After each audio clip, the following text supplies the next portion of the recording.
Well, good morning, everyone. We are continuing our series on the subject of boundaries this morning. Boundaries deal with the nature of our relationship between one another. We're to love one another, we're to get along with one another, but sometimes the rub comes when we're trying to figure out, where do I begin and where does the other person start? How do we do that together? How do we do those relationships together?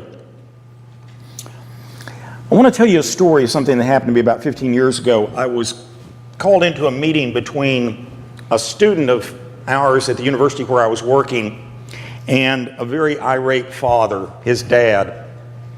The young man had been referred to me by my workout partner, the guy that was the chairman of the art and design department. This guy called me up and said, I'm going to send a student over to visit with you. He's majoring in pre-med, but he wants to be an artist. He said, I want you to talk to him. So guy came in, he sat down, we started talking about it. And I said, tell me how you're doing with your pre-med courses. And he said, I'm failing all of them. I'm doing horribly. I'm about to flunk out of school. I said, do you enjoy pre-med, science, chemistry, all those things? He said, I just hate it. Just hate it. And I said, okay, tell me about your drive to be an artist, to do graphic design, to do all those sorts of things. He said, I just love it. He said, I draw all the time. I'm constantly, writing things down, sketching this, that, and I have them my whole life.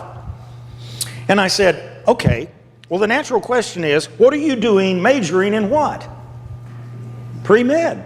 Why are you doing this? And he said, the reason I'm doing this is my father struck a deal with me, and that deal was, he said, my dad's a doctor, and he said, if you're going to go to college, I'm going to pay for it, I'm going to give you a car, set you up, you're going to be a doctor.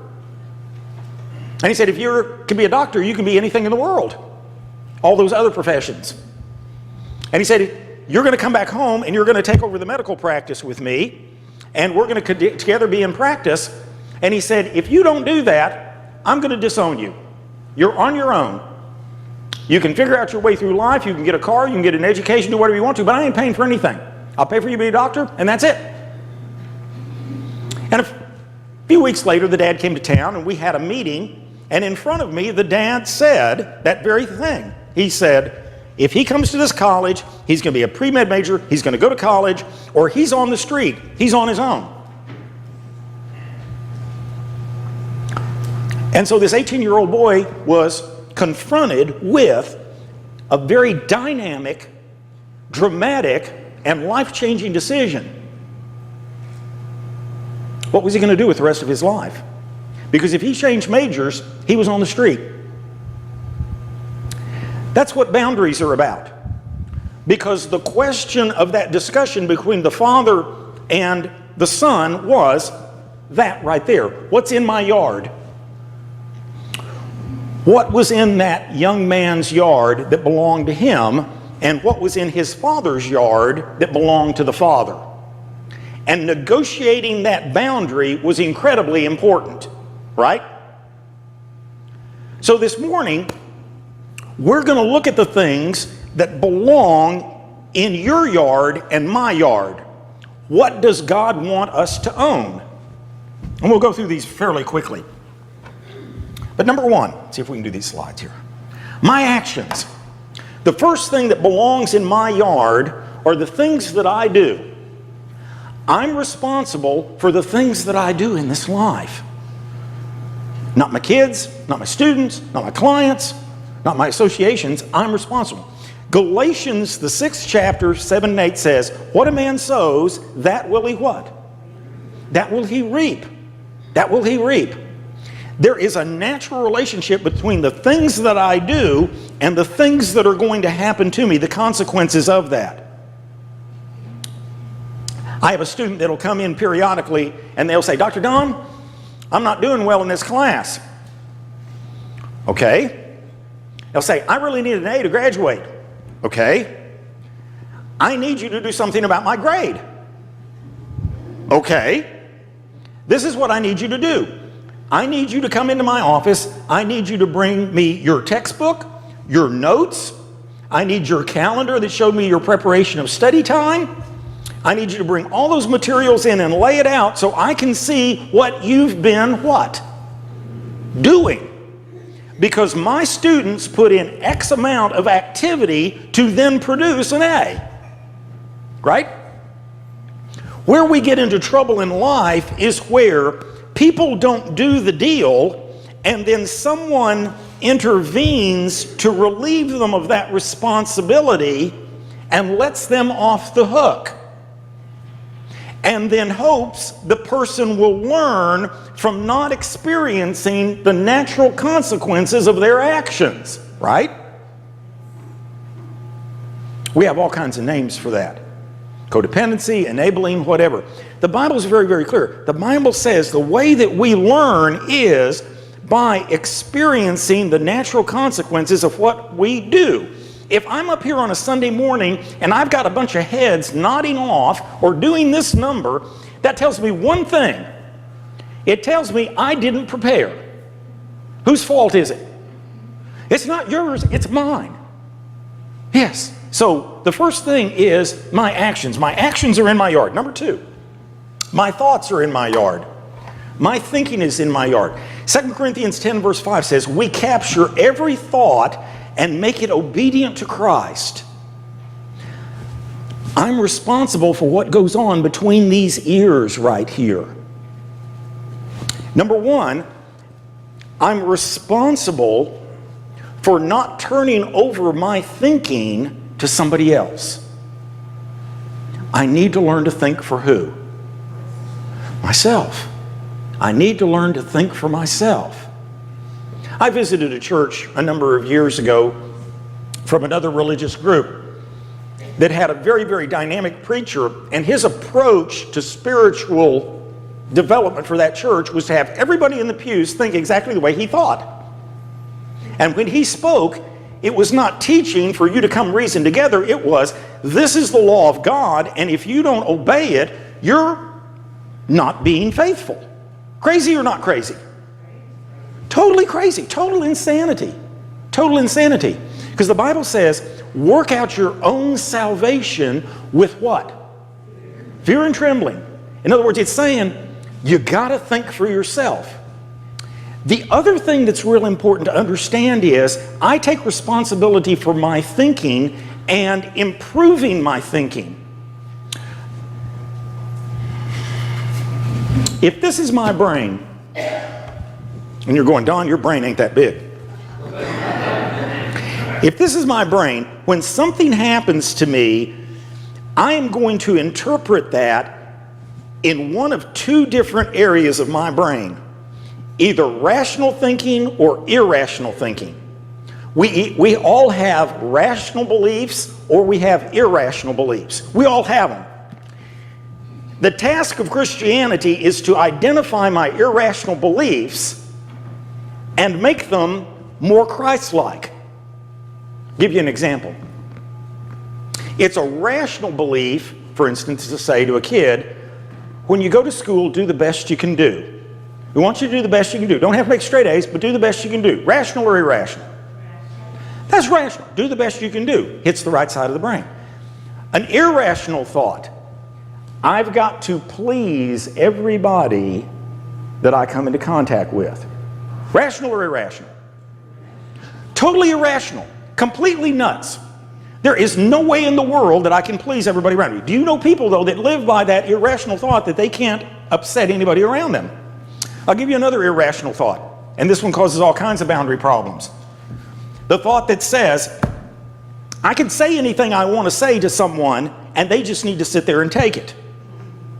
In other words, my mouth has free reign over all my relationships. That's the number one killer of relationships in the world today. The irrational thought that says, whatever goes through my brain can come out my mouth with no censure. Can I just tell you that is completely insane? Absolutely insane.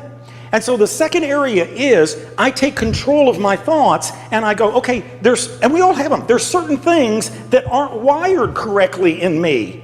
And I need to rewire those things. That's what the Bible talks about, capturing every thought. So this young man that I was describing to you a moment ago, he had to look at the belief. His daddy had given him the belief that if you are going to be successful in this world, if you are going to be okay in this world, if you're going to be accepted by your father, the only thing you can be is a what? A doctor. Rational or irrational? Completely irrational. Completely irrational. Yeah. Number 3, my feelings are in my yard, and your feelings are in your yard. Jesus looked at the crowds. He saw the crowds. He had compassion on them because they were harassed and helpless like sheep without a shepherd. I think emotions have gotten a bad rap in Christianity. Emotions are incredibly powerful. Where would your life be without all those good emotions? Like happiness, joy, satisfaction, laughter, forgiveness, excitement. I got an invitation yesterday on LinkedIn. You know what that is? Yes. Got a guy sent me an invitation that was one of my groomsmen when I got married.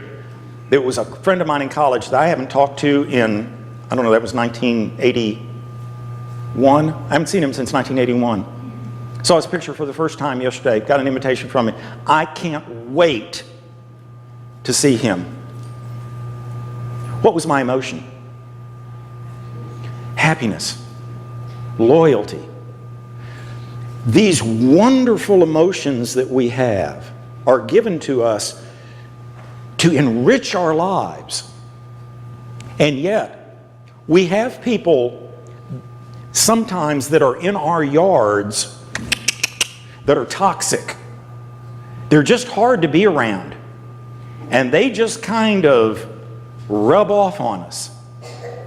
And we absorb that toxicity. I have people that have been around toxic employers and parents or children or spouses for years and years and years, and they get more and more and more depressed, and finally, they've just had it. They've just had it. They're just flat wore out. It has nothing to do with actions or thoughts. It has to do with the emotion of being around that toxicity for that long a period of time. Does that make sense? Yeah. God puts these wonderful emotions here in our lives, here on earth, that He wants us to experience. You could tell it with that boy when he sat in my office. When he talked about drawing and being a graphic designer and being an artist, he lit up. You ever seen people just light up when they're talking about something they're passionate about? Okay, well, that's what he was doing. The decision was already made. You could tell it by just looking on his face, because his emotions were lined up with his actions and his thoughts. God wired him up to be a what? To be an artist. To be an artist. The only one that didn't know that was his daddy. Number 4, my dreams are in my yard. The psalmist says, you have granted him the desire of his heart and not withheld the request of his lips. What is it that you dream about? What is it that keeps you up at night, fired up? What is it that people don't have to ask you to go work on because doing it is like play? You just love it. God gives us those dreams. God gives us those desires. God gives us those passions. And then there's another piece of it that goes with that. It's the 4-letter word, work. We have to work on our dreams. I run into people all the time that say, I really would have liked to have done X, Y, or Z. I would like to have done this, or I'd like to have done that, or like to have done the other. I don't say that. I don't do that.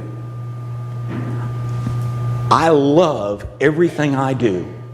I love my teaching. I love my drumming. I love working with my kids. I love listening to them tell stories about catching bad guys. I love driving to Terrell, Texas and eating a biscuit at McDonald's and coming over here and talking to you guys. I love the stuff I do. I love all of it. And the stuff I don't like to do that I don't have dreams of, I get rid of. Which leads me to the next one. The next one that's in your yard, we got two more, and we'll do these quickly, is your talents. Jesus told the parable of the talents, and he said, "Well done, good and faithful servant. You've been faithful with a few things. I'll put you in charge of many things."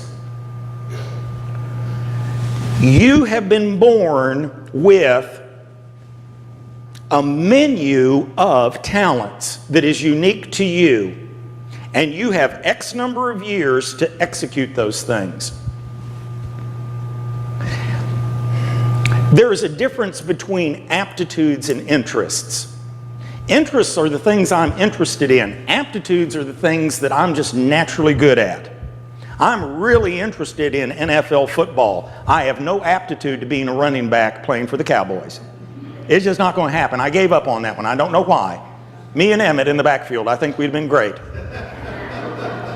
Ain't going to happen. Back in 85, there were a group of businessmen that wanted me to go into business with them and do a company. And they sent me to the Johnson O'Connor Research Foundation out in Las Colinas. Great place. And if you've got young people, it's a great place to send your kids for testing. Johnson O'Connor does aptitude testing. In other words, they test what a person is naturally gifted at doing. So they ran tests on me for 2 days. They'd bring in a little wood block that had these little metal dowels in them and give me tweezers, and I'd have to move these things over. And that's something that a surgeon does. And they ran all these tests. The last day I was there, they put me in a room, and the gal brought in a pad of paper and a pencil, and she said, "We're going to put a slide up on the wall of a couple of objects." And it was a tire and a tennis ball. And she said, "We want you to write for the next 20 minutes, 30 minutes, whatever it be, all the things you can think of that you could do with a tire and a tennis ball." Okay. Sounds like fun. She took off, they put the slide up there, and I started writing. And I wrote and wrote and wrote and wrote and wrote and wrote, page after page after page after page after page. Lab assistant comes back in after about 30 minutes, and I hand her this thing. She looks at me. Next day they're doing the download. They're doing the thing. So when did the little surgeon thing on the tweezers and everything, I failed that. You don't want me doing surgery on you. If you got a bad appendix, I ain't your guy. They did the thing on mechanics. You know how mechanics will look at something, the way it functions, and they'll diagnose and figure out where it is? Yeah, I failed that one too. I look at my car and it's not doing right. The red light's on. Oh, it must be Christmas time. Fail that one. Then she looked at me and she said, "You remember that last one with the tire and the tennis ball?" "Yeah." She said, "That one's on Ideaphoria." She said, "That one's on the generation of new ideas." She said, "You scored in the 99th percentile." She said, "You scored higher than anybody we've ever tested." She said, "You have an ongoing flow of ideas." I think we call that ADD now.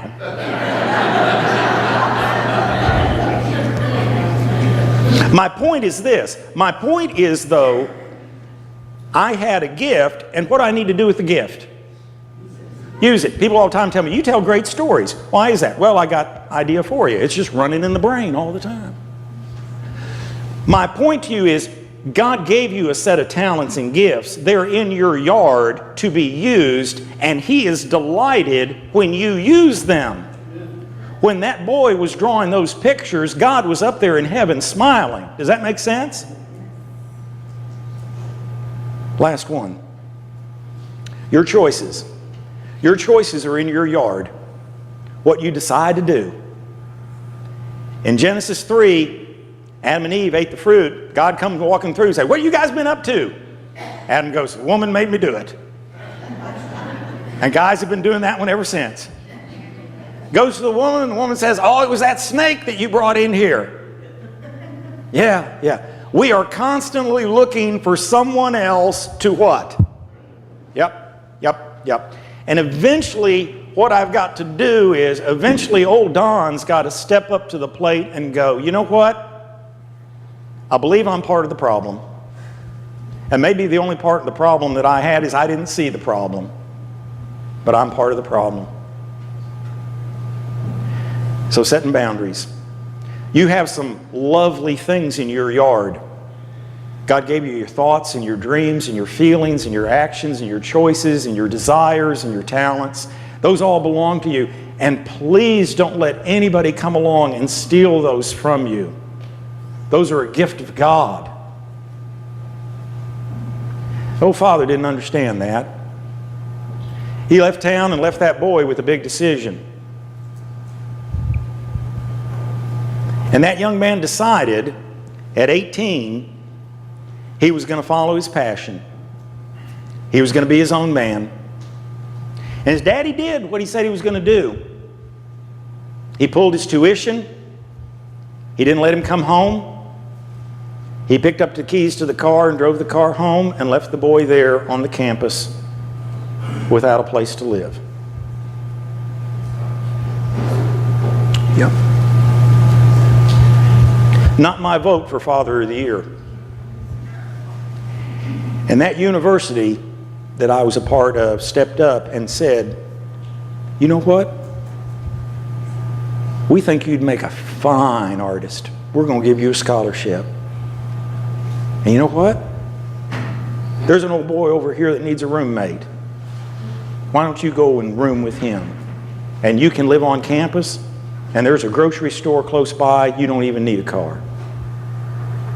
And there were people at that university who put their arms around that old boy and said, you'll be just fine. God puts his arms around us this morning and says, you take what's in your yard and you will be just fine. Sound good? Yeah. This morning, if you need the Lord in any way, we'll stand and sing. Rex is going to lead us. Let's sing together.